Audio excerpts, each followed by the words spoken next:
Amen. 1, 2. Dieu soit béni. J'aimerais partager avec vous quelques pensées. Enfin, c'est plus que quelques pensées. Il y a différentes approches pour une prédication et cette prédication fait partie de... En fait, je fonctionne de différentes façons pour faire mes prédications. Et il y a des prédications qui prennent 1 an et demi, 2 ans, où j'ai une pensée, je la mets de côté, je la tape dans mon ordinateur et je la laisse mûrir. Et à chaque fois qu'il y a quelque chose qui m'interpelle par rapport à cette prédication que j'ai mis en place, eh bien, je reviens dessus. Et cette prédication fait partie de ces prédications qui prennent du temps pour mûrir. Et j'aimerais vous la partager en 2 fois, pas en 1 fois, mais en 2 fois. Et je l'ai intitulée « Faisons une mise au point de vocabulaire ». La semaine passée, vous avez eu une leçon de science. Aujourd'hui, vous aurez une leçon de vocabulaire et d'histoire. Et je l'introduirai avec un texte de circonstance dans l'évangile de Luc, au chapitre 1 et à partir du verset 26, qui est l'annonciation de l'ange à Marie. Le 6e mois, l'ange Gabriel fut envoyé par Dieu dans une ville de Galilée, appelée Nazareth, chez une vierge fiancée à un homme de la famille de David, appelé Joseph. Le nom de la vierge était Marie. L'ange entra chez elle et dit : « Je te salue, toi à qui une grâce a été faite. Le Seigneur est avec toi. Tu es bénie parmi les femmes. » Troublée par cette parole, Marie se demandait ce que pouvait signifier une telle salutation. L'ange lui dit : « N'aie pas peur, Marie, car tu as trouvé grâce auprès de Dieu. Voici que tu seras enceinte. Tu mettras au monde un fils et tu lui donneras le nom de Jésus. Il sera grand et sera appelé fils du Très-Haut.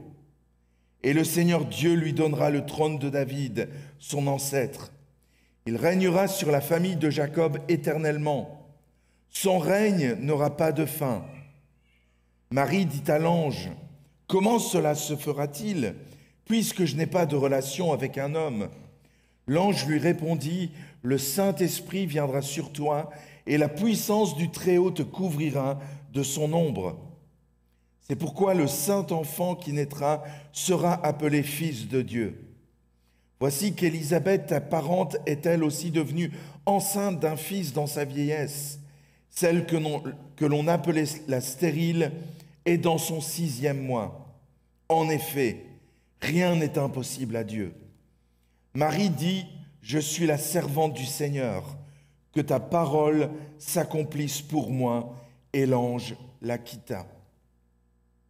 Nous avons ici, bien sûr, l'interpellation de l'ange à Marie, mais nous avons ici un texte magnifique de consécration.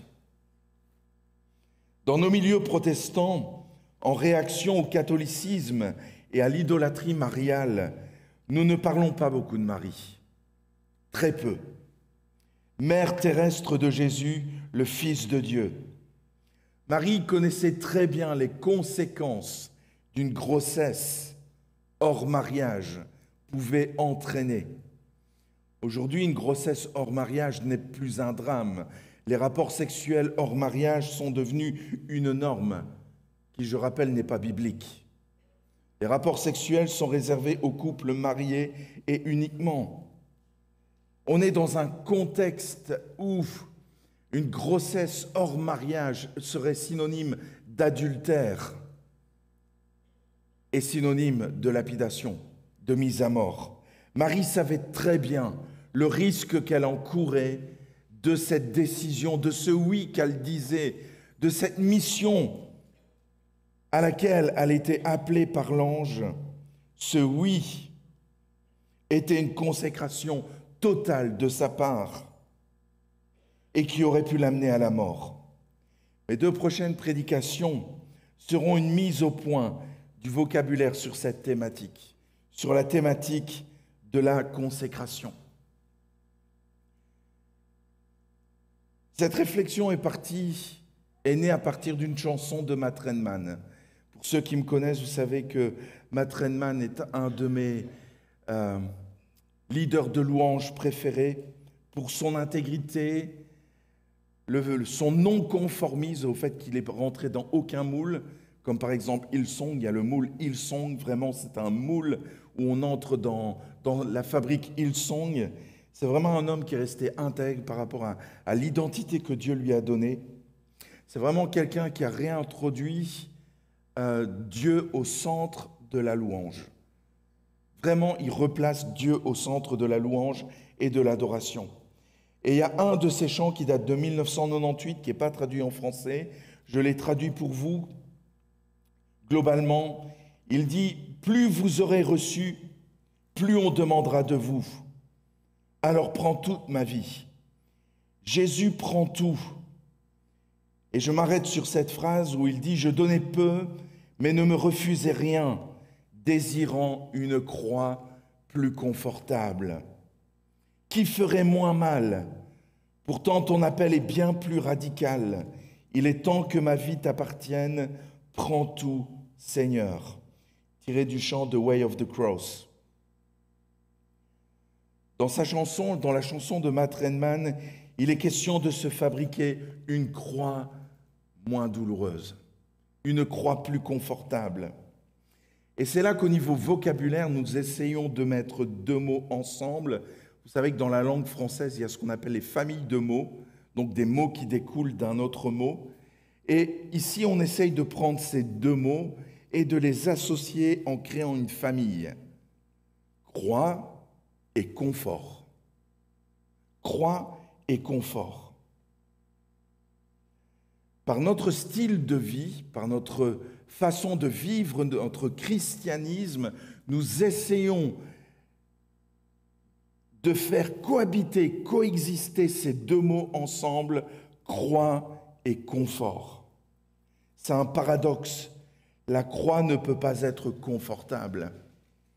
Les termes croix et confortable ne peuvent pas coexister de manière cohérente. Ils sont irréconciliables.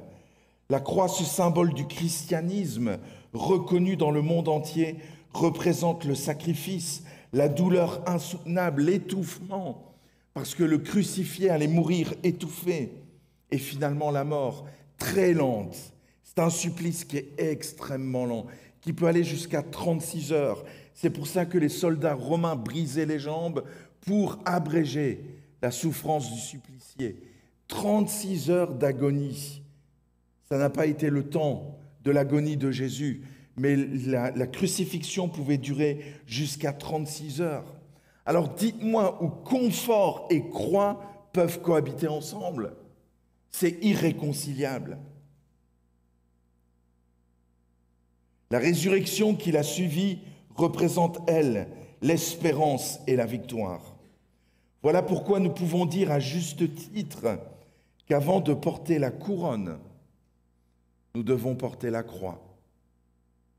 Mais bien souvent, nous voulons porter la couronne sans porter la croix.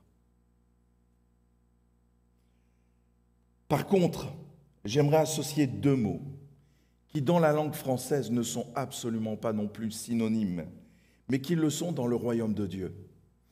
Et j'aimerais vraiment associer le mot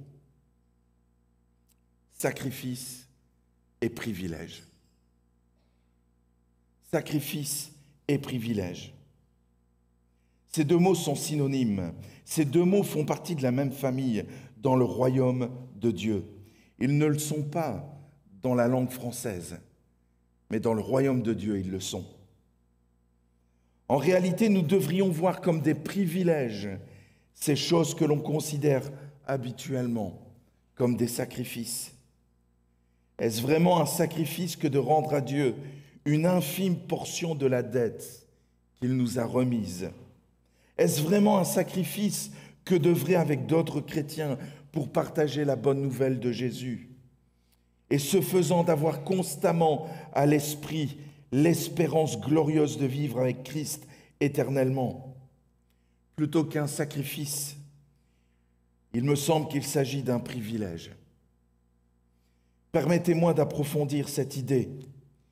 Et il est primordial de voir les concepts de privilèges et sacrifices comme étroitement liés dans le royaume de Dieu, alors que confortable et croix ne vont pas ensemble. Le disciple authentique de Christ voit les mots privilèges et sacrifices comme étant intimement indissociables. Et pour comprendre la prédication de ce matin, il faut que nous soyons d'accord avec ce principe-là. Sinon, vous allez passer à côté.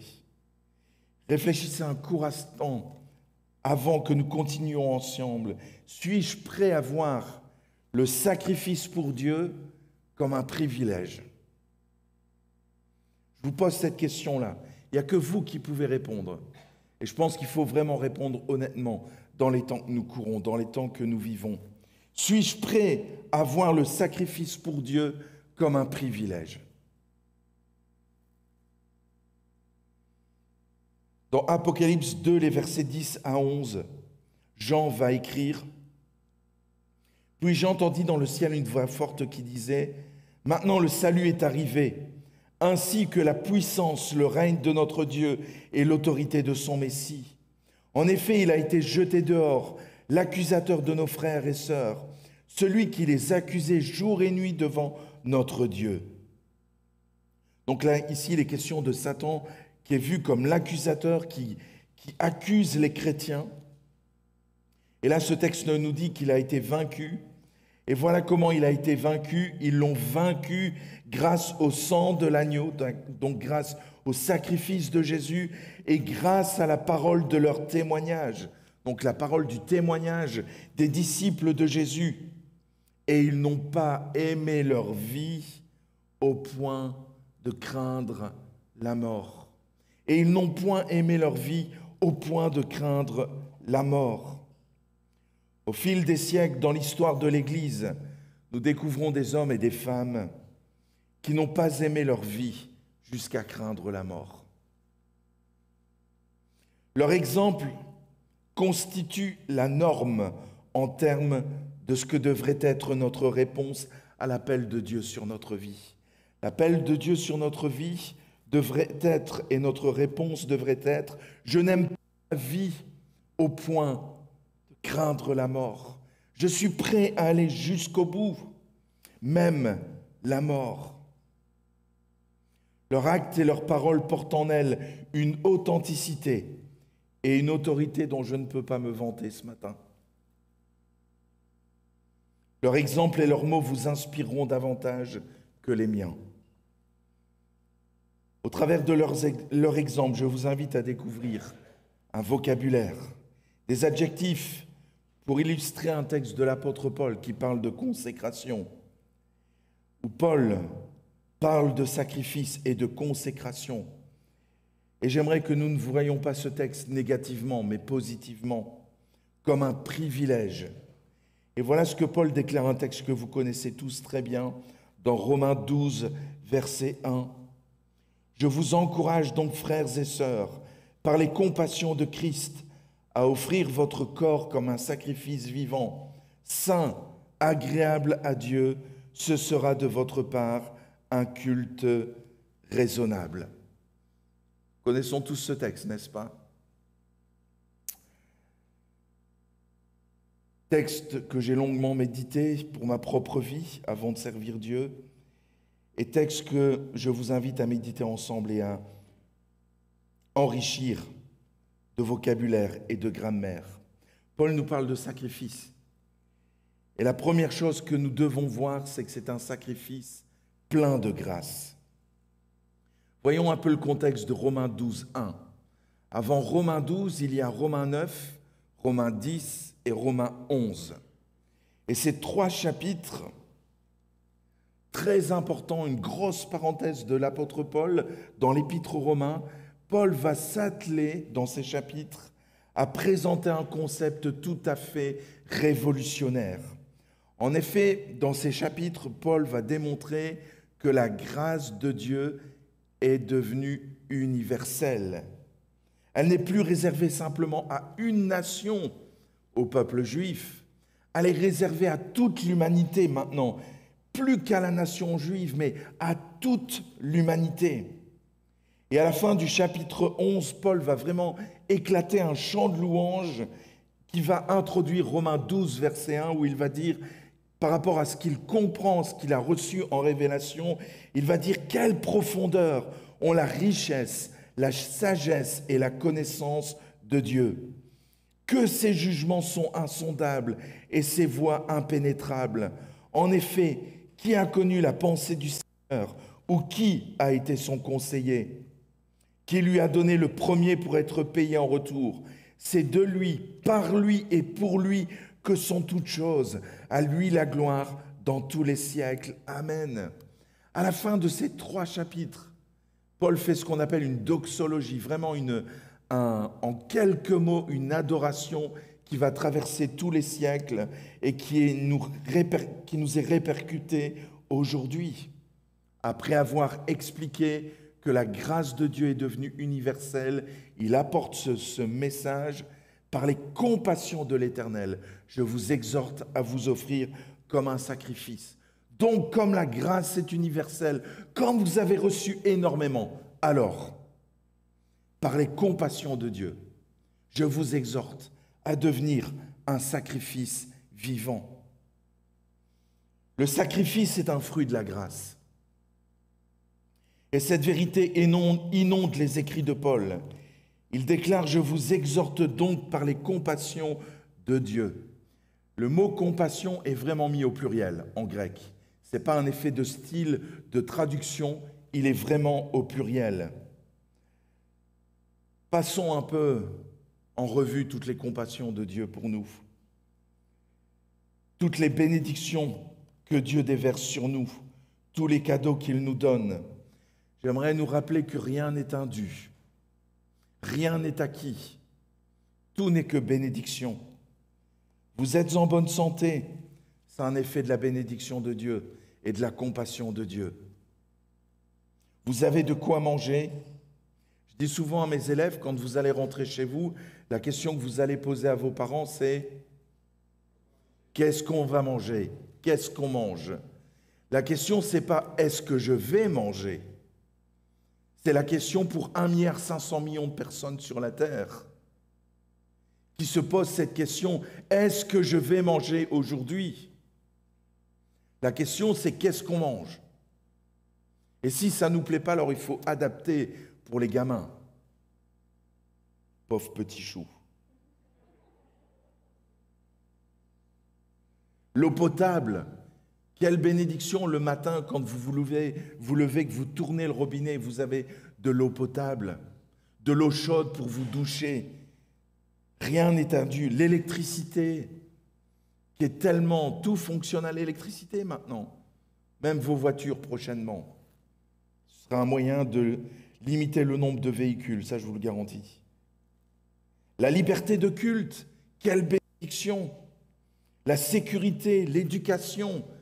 Le fait que nos enfants vont à l'école, mais c'est une bénédiction. Même si pour eux, maintenant, ils ne le voient pas comme ça. Mais l'éducation, c'est le seul moyen de s'élever au niveau professionnellement. Ou alors, il faut être très courageux. C'est autre chose. Tout est don. Tout n'est que compassion de Dieu. Rien nous est dû. Et mes amis, mon sacrifice pour Jésus, quelle que soit la forme qu'il revête, et le résultat de ses compassions envers moi. Je réalise que je suis quelqu'un de béni. Et je ne peux que répondre à la bénédiction. L'appel de Dieu ne me conduira jamais là où la grâce de Dieu ne peut me soutenir. Quand je réponds à l'appel de Dieu, Dieu me donnera les forces aussi pour répondre à son appel. Je ne sais pas quel est l'appel de Dieu pour votre vie. Nous sommes tous appelés. Jésus va dire à ses disciples, alors certains théologiens vont dire c'était pour les 12.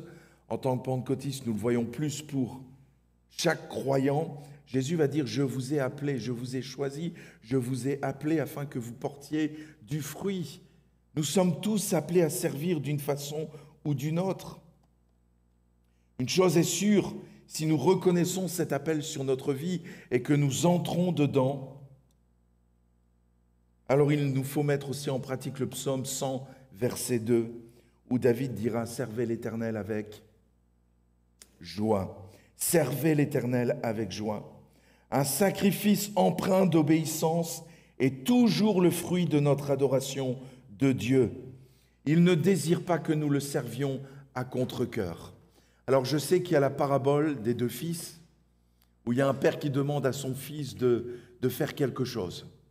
Et le fils dit oui, oui, oui, oui, oui, je vais le faire. Et il le fait, et il part, il ne le fait pas. Il demande la même chose à son autre fils, et le fils dit non, mais va quand même le faire. Et Jésus va dire, lequel des deux a fait la volonté de son père? Alors je sais qu'il y a cette parabole, et je ne peux pas la retirer, et elle a son sens. Il vaut mieux servir Dieu, parfois, avec un zèle qui n'est pas toujours rempli de joie, que de dire oui, oui. Je rappelle que la Bible, elle dit que ton oui soit oui, que ton non soit non. Donc quand je m'engage, quand j'ai pris un engagement, même s'il me coûte quelque chose, c'est un engagement que Dieu a vu et que Dieu a entendu. Et l'engagement doit être respecté. Donc c'est dans ce sens-là que parfois je peux servir Dieu et puis je n'ai pas forcément la joie. Mais mon zèle, mon service pour Dieu ne doit pas se faire à contre-cœur. La joie dans le service pour Dieu est tellement important. La joie dans le service pour Dieu, c'est comme l'huile sur la chaîne de vélo. Un jour, avec les jeunes, on a fait un camp dans les Ardennes. Il faisait -10, il faisait très froid. Et puis, on avait loué des vélos. On a eu des vélos vraiment pourris, quoi. Vraiment pourris. Et le mien était particulièrement pourri. La chaîne était complètement rouillée, elle sautait, elle coinçait entre les paliers de la roue arrière. Puis à un moment donné, elle s'est vraiment coincée. J'ai donné un grand coup de pédalier, puis la chaîne, elle a explosé. Résultat, j'ai dû faire le reste du parcours. Il restait 6 ou 7 kilomètres à faire à pied. Il faisait -10, j'étais mort gelé. Je vous assure que je l'ai béni, le loueur de vélo, tout au long de ce... En plus, on avait payé. Je l'ai vraiment béni. J'aurais voulu lui faire une imposition des mains, mais bon. La joie, c'est comme l'huile sur la chaîne de vélo. Une chaîne, elle doit être bien lubrifiée. Une boîte de vitesse sans huile, de moteur, elle va exploser. Un moteur sans huile, il va exploser. C'est impossible. La joie doit vraiment marquer notre vie, même au travers des épreuves.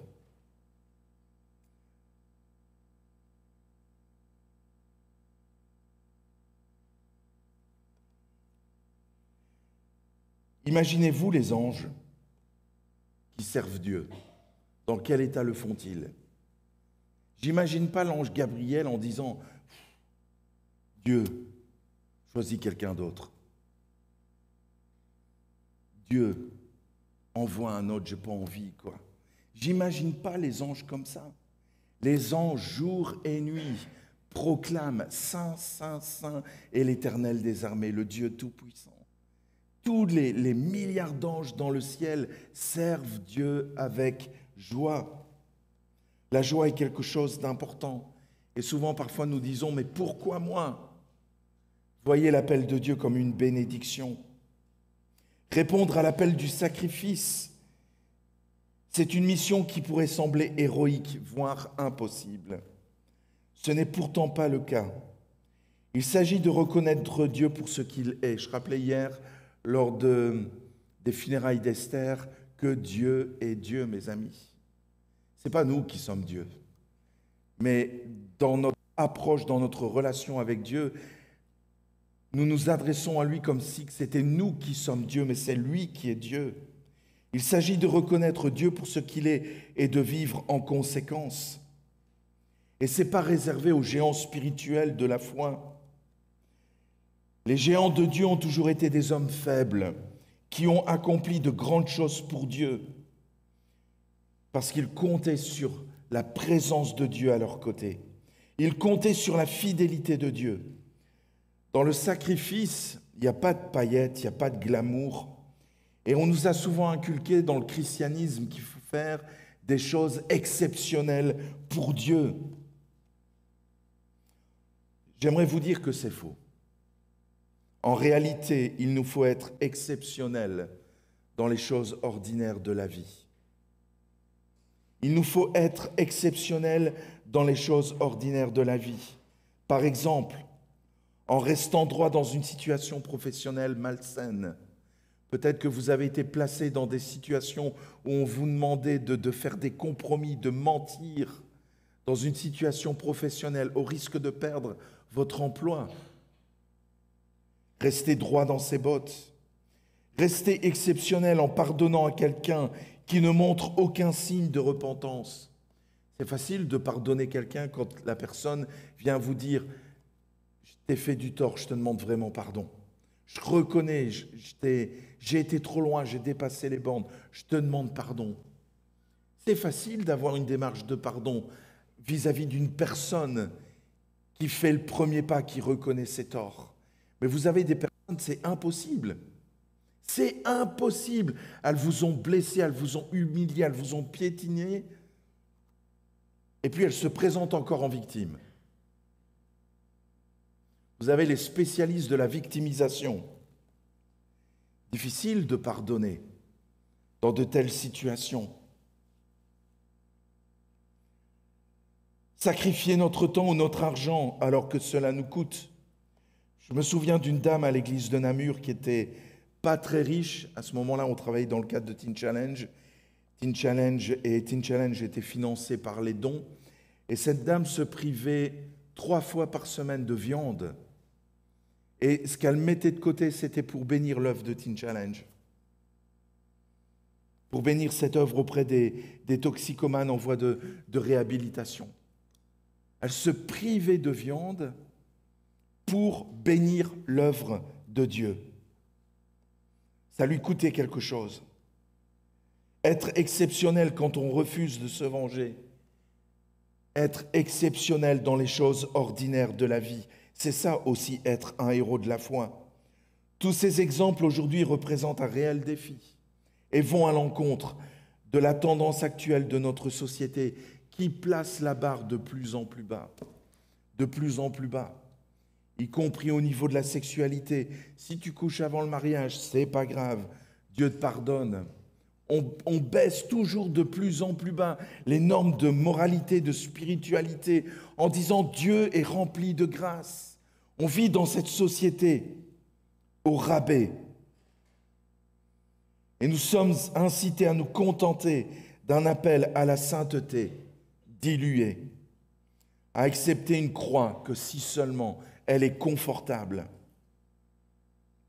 Et si je peux décider où et quand la porter. Par conséquent, nous échangerons la grâce glorieuse de Dieu contre une version altérée et dévaluée. J'aimerais vous parler d'un théologien que j'aime énormément. C'est Dietrich Bonhoeffer. Sa biographie est en vente. C'est une grosse brique de plus de 600 pages. Je vous invite à la lire, pour ceux qui aiment la lecture. Mais c'est un homme de Dieu de référence, Dietrich Bonhoeffer. Il a écrit un livre qui s'appelle « Vivre en disciple, le prix de la grâce ». Le prix de la grâce. Et au sujet des chrétiens, il note que, tels des corbeaux, nous nous sommes rassemblés autour de la carcasse de la grâce à bon marché et en avons bu le poison qui a fait mourir la vie de disciples à la suite de Jésus. Il poursuit. La grâce à bon marché, c'est la prédication du pardon sans repentance. Il ne peut pas y avoir de pardon s'il n'y a pas de repentance. C'est le baptême sans discipline ecclésiastique. C'est la Sainte Seine sans confession des péchés. C'est l'absolution sans confession personnelle. La grâce à bon marché, c'est la grâce que n'accompagne pas l'obéissance. La grâce sans la croix, la grâce abstraction faite de Jésus-Christ, vivant et incarné. La grâce qui coûte, c'est le trésor caché dans le champ. À cause de lui, l'homme va et vend joyeusement tout ce qu'il a. C'est la perle de grand prix. Pour l'acquérir, le marchand abandonne tous ses biens.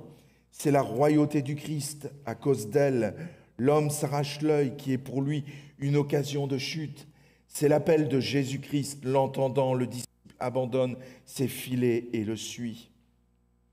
La grâce qui coûte, c'est l'évangile qu'il faut toujours chercher à nouveau. C'est le don pour lequel il faut prier. C'est la porte à laquelle il faut frapper. Elle coûte parce qu'elle appelle à l'obéissance. Elle est grâce parce qu'elle appelle à l'obéissance de Jésus-Christ. Elle coûte parce qu'elle est pour l'homme au prix de sa vie. Elle est grâce parce qu'alors seulement elle fait à l'homme cadeau de la vie. Elle coûte parce qu'elle condamne les péchés. Elle est grâce parce qu'elle justifie le pécheur. La grâce coûte cher d'abord parce qu'elle a coûté cher à Dieu, parce qu'elle a coûté à Dieu la vie de son Fils. Vous êtes acquis à un prix élevé parce que ce qui coûte cher à Dieu ne peut être bon marché pour nous. Elle est d'abord grâce parce que Dieu n'a pas trouvé que son Fils fût trop cher pour notre vie, mais qu'il l'a donné pour nous. La grâce qui coûte, c'est l'incarnation de Dieu. Paul, martyr du 1er siècle, va écrire Romains 12, 1, et Dietrich Bonhoeffer, martyr du 20e siècle, va écrire ces paroles sur la grâce qui coûte et la grâce à bon marché. Ces deux hommes avaient tous deux compris la grâce divine. Ils faisaient implicitement confiance au caractère aimant de Dieu. Ils considéraient tous les autres accomplissements terrestres comme une perte à cause de l'excellence de la connaissance du Christ. Jésus, leur Seigneur, au fil de l'histoire, de nombreux exemples nous sont donnés d'hommes et de femmes qui relèvent ce même défi. Sommes-nous prêts à les rejoindre? Alors vous allez me dire, où est-ce qu'il a fait? C'est quand même pas très bien. Vouloir assassiner Hitler. Lisez sa biographie, très pertinente d'un point de vue théologique, qui remet en cause aussi, justement par rapport à la grâce qui coûte, et la grâce à bon marché. Il sera pendu au mois d'avril 1945, quelques jours avant la libération, pour haute trahison. Donc ils ont été démasqués, ils voulaient faire assassiner Hitler, ils ont été démasqués, et donc il finira pendu. Ça va, un homme de Dieu d'une valeur exceptionnelle, certainement l'un des plus grands hommes de Dieu du XXe siècle, en tout cas d'un point de vue de la théologie et de son exemple, d'une intelligence incroyable et d'une réflexion par rapport à la grâce de Dieu extraordinaire. Je vous invite vraiment à lire sa biographie. Vous pouvez la trouver sur Amazon. Vous tapez Dietrich Bonhoeffer, c'est une grosse brique de 600 pages, un livre bleu à lire absolument, et un beau cadeau de Noël. Donc ne me l'offrez pas, je l'ai déjà lu 2 fois, donc ne me l'offrez pas, mais offrez-la à votre mari ou à votre épouse, un très beau cadeau de Noël. Le deuxième point, et je terminerai cette prédication avec le deuxième point, c'est que ce sacrifice que Dieu nous demande est un sacrifice urgent. Urgent. Je vous exhorte donc, frères, par les compassions de Dieu, à offrir vos corps comme un sacrifice vivant, saint, agréable à Dieu, ce qui sera de votre part un culte raisonnable. Dans ces propos de l'apôtre Paul, on sent vraiment l'urgence. Faut pas traîner. Faut pas traîner. Les temps sont courts. En nous appelant à offrir notre corps comme un sacrifice vivant, Paul ne se contente pas de nous donner un simple encouragement. Allez les gars, je vous encourage. Un petit sacrifice par les compassions de Dieu. Faites quelque chose. Ce n'est pas un encouragement ou une suggestion. Ce n'est pas une bonne idée. Tiens, j'ai une bonne idée. Un petit sacrifice. Hein? Ce n'est pas cela. Il nous exhorte à l'action. Pour quelle raison? Parce qu'il est urgent que le peuple de Dieu, à la lumière de ses compassions, cherche à lui plaire. Alors, je ne suis pas dans la théologie du mérite, mais la Bible nous invite à plaire à Dieu. Car sans la foi, il est impossible de plaire à Dieu. Ce verbe « plaire » revient Plusieurs fois dans le Nouveau Testament, nous sommes invités à plaire à Dieu. Si nous comprenons vraiment la réalité dans laquelle nous vivons, nos propres circonstances nous amènent à réfléchir le caractère de l'urgence. Esther est partie en 4 semaines. On pense à Géraldine Carlier pour laquelle on a prié. En quelques jours, nous avons une collègue de travail, son papa est aussi plongé dans le coma artificiel en 2 jours. Tout s'est dégradé, pourtant vacciné. Hein. Lui, il est vraiment vacciné. C'est suite à une pneumonie. Nous ne savons pas, il y a vraiment un caractère de l'urgence dans la vie. Le contexte dans lequel nous vivons nous appelle à l'urgence. Les enjeux sont d'une importance capitale. Pour la majorité d'entre nous, nos priorités, notre approche du monde spirituel montrent que nous sommes persuadés de vivre en paix. Alors c'est vrai que ça fait plus de 80 ans que nous connaissons la paix, maintenant en Belgique, en Europe de l'Ouest, mais nous ne sommes pas en paix, ce n'est pas le cas. Nous sommes impliqués dans une véritable lutte spirituelle. Nous devons être constamment sur le qui-vive, armés et vigilants. En effet, c'est peut-être pas une guerre où il y a des blessés, où il y a des morts, où il y a des bras arrachés, des personnes qui sont complètement déchiquetées, mais des personnes qui perdent tout et qui seront éternellement séparées de Dieu. Le 4 juillet 1879, à Londres, un criminel notoire prénommé Charlie Peace fut pendu. Alors qu'il s'avançait vers la potence, le prêtre qui l'accompagnait lut la liturgie. Tous ceux qui meurent sans Christ connaîtront l'enfer, c'est-à-dire la souffrance de la mort éternelle, sans la libération que la mort elle-même peut apporter. Charlie Peace s'arrêta net et se tourna vers le prêtre et lui posa cette question. « Vous y croyez ? Vous croyez vraiment à ce que vous venez de me lire ?» lui demanda-t-il. Le prêtre, tout troublé, répondit « Oui, je le crois. » Le criminel répliqua « Moi non, mais si j'y croyais, je ramperais à 4 pattes à travers toute la Grande-Bretagne, même si les routes étaient pavées de tessons de verre, si je pouvais sauver ne reste qu'une seule personne. » L'enfer existe-t-il vraiment? Si oui, à quoi ressemble-t-il? Alors que ces 2 questions font l'objet de bien des controverses aujourd'hui dans le monde chrétien, le tableau qu'en dépeint la Bible est terriblement sombre. Ni Jésus ni ses disciples n'essayaient de le cacher. Jésus a dit « Celui qui croit au Fils a la vie éternelle. Celui qui ne se confie pas au Fils ne verra pas la vie, mais la colère de Dieu demeure sur lui. » Jean chapitre 3, verset 36. L'apôtre Paul, quant à lui, affirme que Jésus reviendra pour punir ceux qui ne connaissent pas Dieu et ceux qui n'obéissent pas à l'évangile de notre Seigneur Jésus. Ils auront pour juste châtiment une ruine éternelle, loin de la face du Seigneur et de la gloire de sa force. 2 Thessaloniciens 1, les versets 8 à 9. C'est en 1866 que Robert Germain Thomas, avez-vous déjà entendu parler de lui? Robert Germain Thomas, un Irlandais, se rend en Corée pour y proclamer la bonne nouvelle. Suite au massacre d'environ 8000 croyants locaux par le régime hostile au christianisme. Donc lui dit, je pars missionnaire après le massacre de 8000 personnes.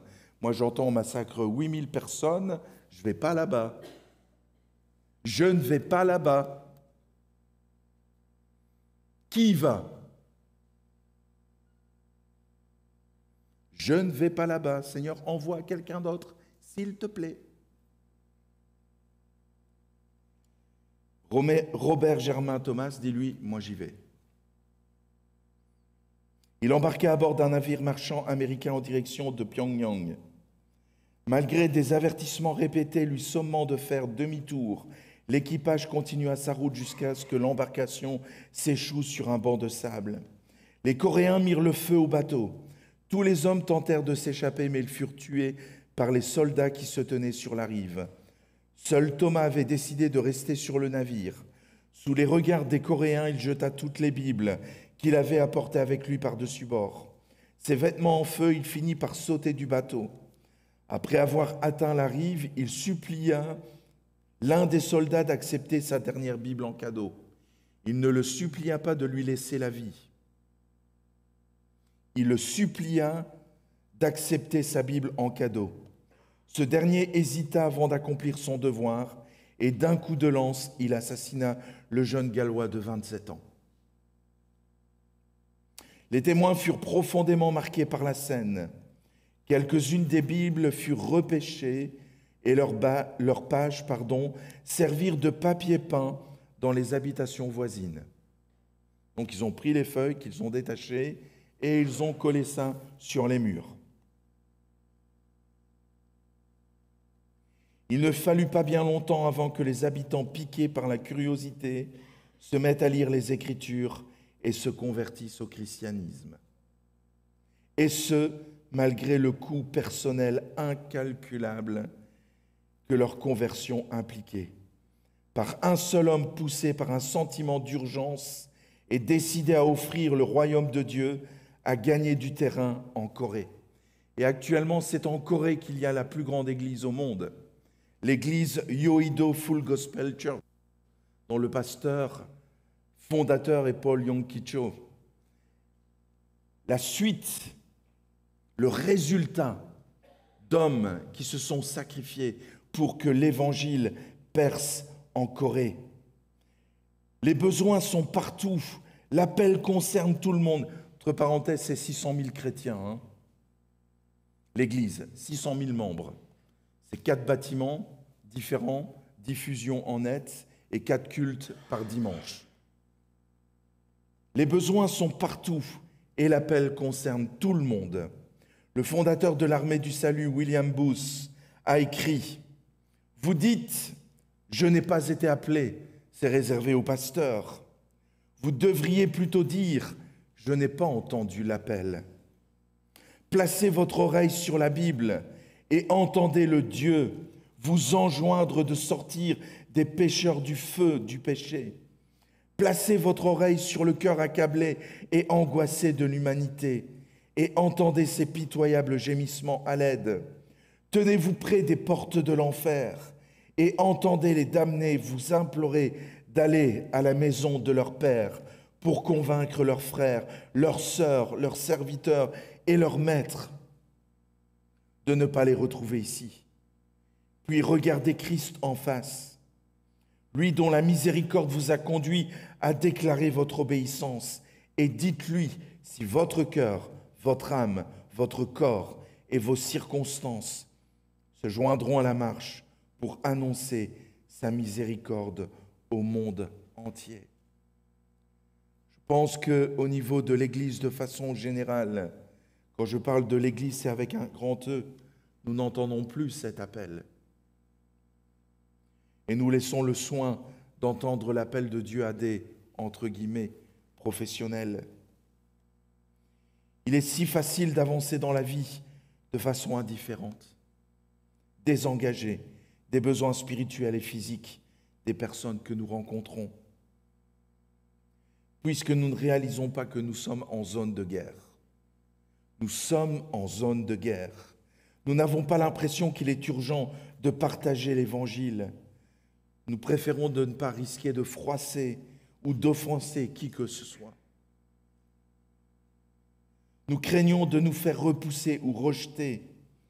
En fait, nous croyons à l'un des plus grands mensonges de Satan qui nous dit « Ne t'en fais pas, n'y pense pas maintenant, tu auras tout le temps plus tard. » Plus tard. Nous n'avons pas le temps devant nous. J'ai des amis qui sont décédés dans des accidents de voiture. Nous venons de perdre Esther après une courte lutte contre le cancer. Personne n'avait prévu de partir ainsi. Qu'en est-il de vos collègues, de vos êtres chers qui, s'ils ne sont pas sauvés, s'ils ne sont pas réconciliés avec Dieu, sont perdus pour l'éternité. Sont perdus pour l'éternité. Lors de la Seconde Guerre mondiale, l'une des batailles les plus coûteuses en termes de vie humaine se déroula à Iwo Jima.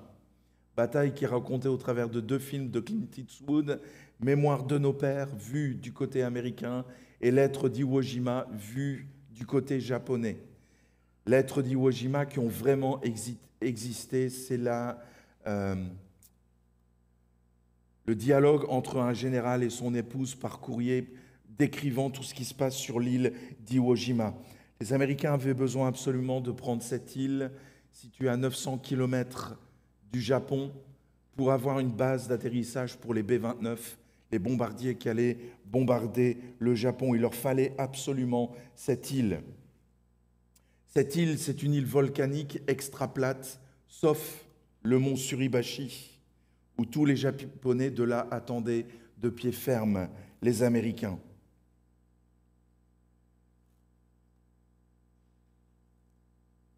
« 22 000 soldats japonais sont prêts à en découdre et défendre l'île jusqu'à la mort. » Je rappelle que leur code, c'est le Bushido, code d'honneur. On ne se rend pas. On meurt au combat, on se suicide au combat ou on se suicide tout court. 26 000 Américains vont perdre la vie sur cette île pour la conquérir. Dans ce bain de sang, il y eut d'innombrables actes d'héroïsme et des milliers d'hommes se sont sacrifiés pour une cause plus grande qu'eux. En vous rendant sur les lieux, vous y verrez ce message à l'extérieur du cimetière.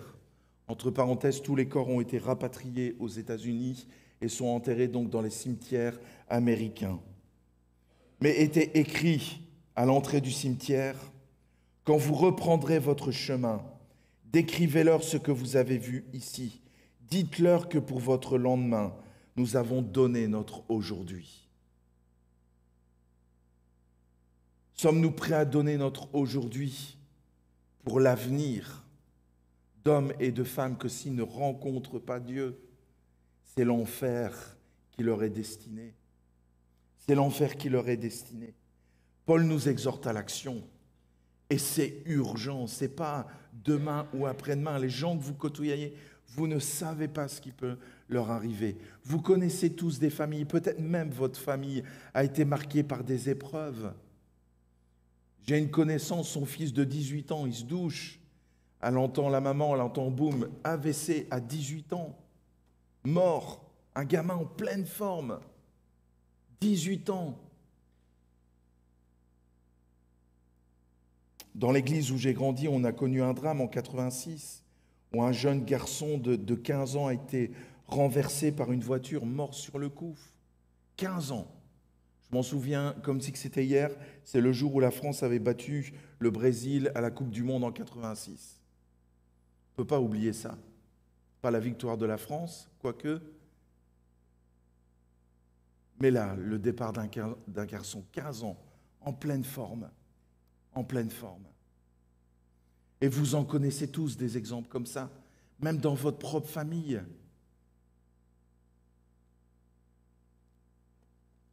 Bien sûr, les temps changent. On fuit la mort. On ne veut pas la voir.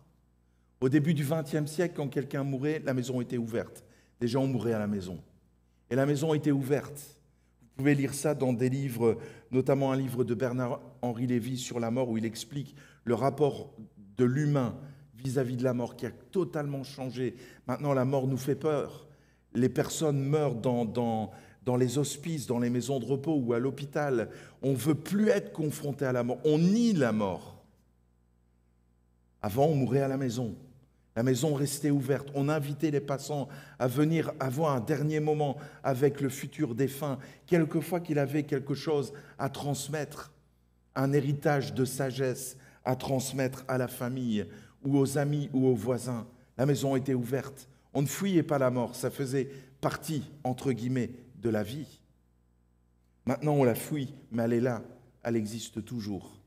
Le Covid nous l'a rappelé brutalement. Vous savez que l'espérance de vie en Belgique, elle a baissé de 7 mois à cause de la crise du Covid. 7 mois. Charleroi, l'espérance de vie, 4 ans plus faible que partout ailleurs en Belgique, à cause de la pollution. 78 ans pour toute la Belgique, 74 ans pour Charleroi. Une espérance de vie. On espère vivre. Amen. Heureusement qu'on espère vivre. Mais la mort nous invite à l'action, nous invite à l'urgence. Chaque personne que nous côtoyons de nos familles qui n'ont pas fait la paix avec Dieu, c'est l'enfer, mes amis. C'est l'enfer. Il faut se rappeler ça ce matin et de réaliser à nouveau l'urgence. L'urgence. Je m'arrête juste avec ces 2 mots. Il y en a d'autres qui suivront dans la prochaine prédication. Un sacrifice plein de grâce et un sacrifice urgent. Réalisons que Dieu nous appelle bien sûr au sacrifice, mais c'est un privilège. C'est un privilège, vraiment. Et la norme, elle n'est pas basse. La norme, elle est décrite dans Apocalypse 12. Certains n'ont pas eu peur, même au prix de leur vie. Même au prix de leur vie. Alors, vraiment, réfléchissez ce matin. Réfléchissons ensemble. Est-ce que je suis prêt à voir le sacrifice comme un privilège? Comme un privilège. Est-ce que je suis prêt à répondre à l'urgence de la situation? Est-ce que je suis prêt à voir, mais finalement, mon engagement, ma consécration comme une réponse à la grâce de Dieu qui a été tellement grande et que je dois prendre cette grâce avec respect, sérieux et pas la mettre au rabais. Pas la mettre au rabais. J'aimerais inviter l'équipe de louanges à s'approcher. Je salue les internautes qui nous ont suivis pendant ce culte et je vous invite à nous rejoindre pour célébrer le Seigneur ensemble. Je vous souhaite une bonne semaine dans la paix de Christ, mais réalisez le caractère urgent de la situation. J'aimerais qu'ensemble, en tant qu'Église,